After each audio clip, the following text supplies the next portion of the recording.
याच्यामध्ये असं झालंय की लोकांना पूर्वीच्या पेक्षा आत्ता या निवडणुकीमध्ये ठोस भूमिका घ्यायला आवडणार आहे, जशी लोकसभेला लोकांनी घेतली. संभाजीराजेंचं नेतृत्व त्याकडे तुम्ही कसं पाहता? या तिसऱ्या आघाडीमध्ये हे नेतृत्व कुठे कुठे त्या तिसऱ्या आघाडीला फायदा करून देऊ शकतं? संभाजीराजेंना स्वतःची ओळख तयार करायची आहे, पण त्यांची ओळख तयार करत असताना जी ताकद त्यांची पूर्वी होती 2017च्या आधीची, ती ताकद आत्ता तितकीशी राहिली नाही. राजू शेट्टी यांचं राजकारण सुद्धा गेल्या काही वर्षातलं आपण पाहिलं तर खूप डळमळी आणि ते स्वतःही अस्वस्थ आहे. राजू शेट्टींच्या बाबतीत दोन गोष्टी घडल्या. एक, त्यांची आंदोलनं नंतर ती शेतकऱ्यांचं नुकसान करणारी ठरता येत की काय, अशी एक चर्चा सुरू झाली. दुसरी गोष्ट, जे सहकारी त्यांनी विश्वासाने मोठे केले ते सहकारी नंतर एक एक करून सोडून गेले. या तीन नेत्यांमधनं बच्चू कडू यांचं नेतृत्व हे वरचढ दिसतं, कारण आपण कुठेही जा.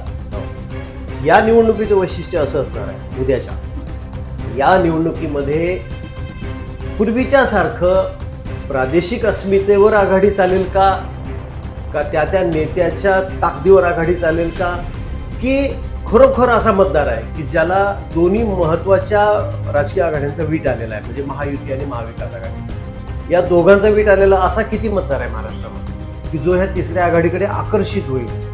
हा फार मोठा प्रश्न आहे.